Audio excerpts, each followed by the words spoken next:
Here's just a quick tip on some things I like to use for English paper piecing. This little cork board that I have here I bought at the Dollar Tree, and it had adhesive on the back. So I bought two of them and stuck them together, and it makes it a little bit thicker so that I can push my little sequin pins in all the way and they don't come out the other side. So I'll lay out my block on here, but right now I'm doing a pentagon shape to make these little bowls, and you make two of them and you sew them together inside each other like that. But I have a lot of pain in my left hand, so if I'm doing a lot of English paper piecing, sometimes if I'm holding it with my fingers like this, I forget what I'm doing and I end up squeezing, and then I get a lot of pain in my hand.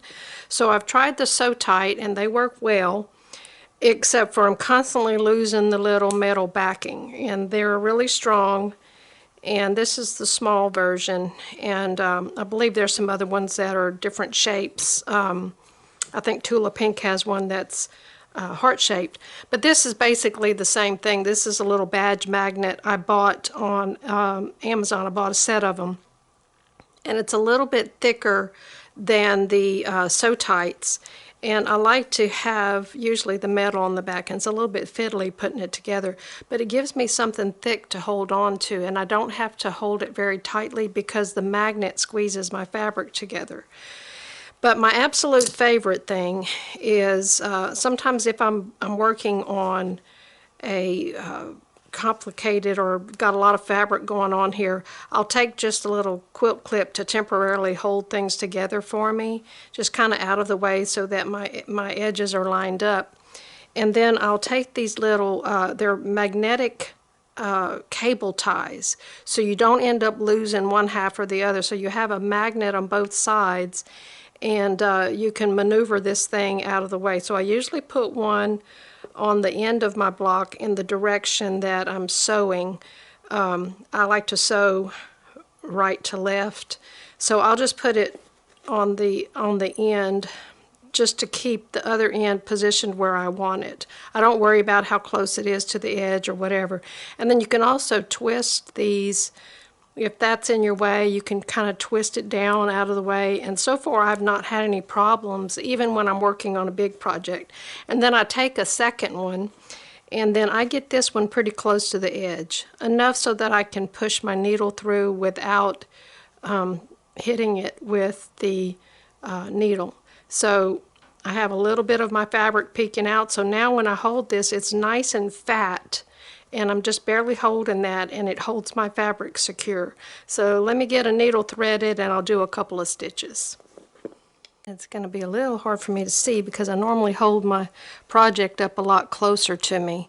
So this is usually how I hold it, and I'm just barely holding that. These magnets has got the fabric squeezed for me, so I've got a little knot in my thread. This is not normally how I do it, but just for the demonstration here. I usually don't even knot my thread. But I'm not squeezing, so I don't have any pain. The magnet is doing all the work for me. So if this is in your way, like I mentioned before, you just swivel this little thing so your thread doesn't get hung on it. You just turn them out of the way and you won't get hung up. Or I haven't had any problems with it. So I like them that they're tied together. Again, the So-Tite magnets work very well. But I don't like fiddling with the two separate pieces. These kind of, they stay together. They want to stay together, and they hold nice and tight. They're not super strong magnets, but I've been using them for several days, and I'm enjoying this method. So if I finish sewing and I've got to the end of the magnet, I'm just going to pretend like this is my next stitch. I'm kind of jumping over there a little bit. I'll just take and lift one of them up and just kind of move it to the next area so that I can hold it in that area. The other one just wants to follow along, and you just kind of wiggle it to where you want to go next and just sew and then move the magnet again. And then sometimes I just take this one off and continue on to the end of my seam. So I hope this helps someone who may have pain in their hands from pinching these pieces of fabric. Other things that I've tried was 2 pieces of foam. I would sandwich my piece between 2 pieces of foam and stick pins in it so that I would have something fat to hold on to, and that worked, but it was really fiddly to get it together, so every time I needed to reposition it's kind of aggravating. But this, you know, it's not as fast as if you're just pinching it with your fingers, but I think that it's helped me to stitch for longer periods of time. So I bought these on Amazon, and again, they're called magnetic cable ties, and they come in all kinds of lengths. I have some that are actually a little bit longer than this. The little cable piece is probably a couple of inches longer than that, but I like these little short ones, and they come with a whole bunch in a pack, and they're inexpensive. My daughter-in-law had told me about these for cross-stitching, and that's what I used them for before.